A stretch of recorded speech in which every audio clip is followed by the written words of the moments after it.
New Year, same us, hello, and thank you for tuning in to this week's episode of Mighty Mac Week in Review. My name's Dave Molinaro. I'm joined by my partner, Sarah Pasternak. We hope you guys had an awesome break.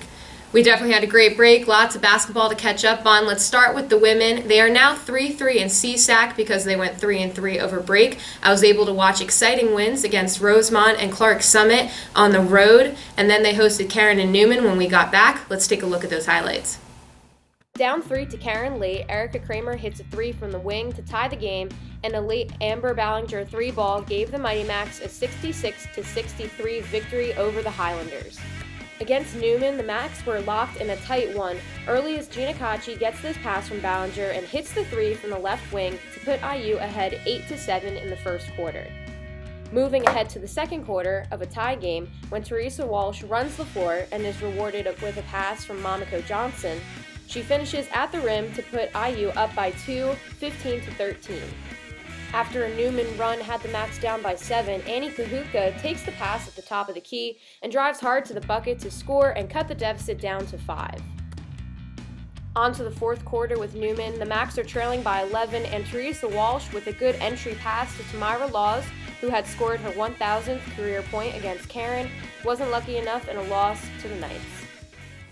After a close battle and being tied at the half, the women lost to Haverford last night. They will host Notre Dame on Wednesday and then travel to Cedar Crest on Saturday. On to men's basketball. During the break, they went 4-3. They're currently 5-3 in the conference at about the midway point of the season. They ended up finishing third in their Hollywood tournament and collected wins against Marywood and Clark Summit, both on the road. This past week, they hosted Newman and Karen. Let's take a look at the highlights. Prior to the game against Karen, senior Roy Farrell Jr. was recognized for becoming the fourth Mighty Mac in program history to eclipse the 1,000-point mark, which he did in December against Centenary. On to the game in the first half, new transfer Eric Pittman Jr. is dribbling at the top of the key and steps back to drill the three-pointer for 3 of his 27 points on the day, and the Macs took a 1-point lead into the locker room. On to the second half, the Macs extend their 15-point lead as Simon has a beautiful feed to Pittman Jr. skying toward the basket for 2 more. However, Karen did make a big run and took a 2-point lead in the last minute when it was Mike Pekarsky who hits Roy Farrell Jr. under the basket for an end one with 22 seconds left to put the Mighty Macs up 75-74. Karen had a chance at the end of the game with an inbounds play under the basket, but again, it was Mike Pekarsky. He was there to deny the attempt and give Immaculata the 1-point victory. The Mighty Macs looked for their third straight victory against nationally ranked and undefeated in the conference Newman University Knights last Wednesday, and they took an early lead on this drive and bucket by Pittman Jr. Now trailing by 6 midway through the first half, it was Jordan Ambrose, the freshman, who drives hard to the hoop and converts the N1 opportunity to trim the deficit to 3 points. Now late in the first half, trailing by 3, Immaculata trims it to a 1-point deficit as Pittman Jr. hits Mike Pekarsky behind the defense for the easy layup.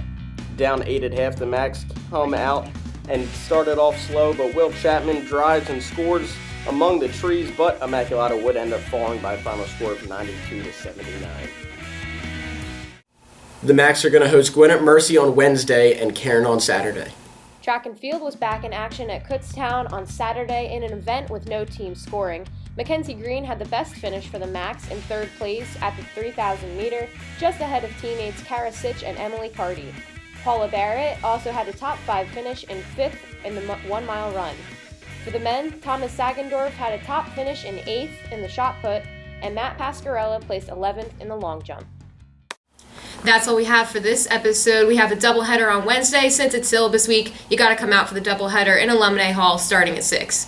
So we're going to catch you guys every Tuesday from here on out through the rest of the semester. Thank you very much for tuning in. My name's Dave Molinaro. And I'm Sarah Pasternak. And go Macs.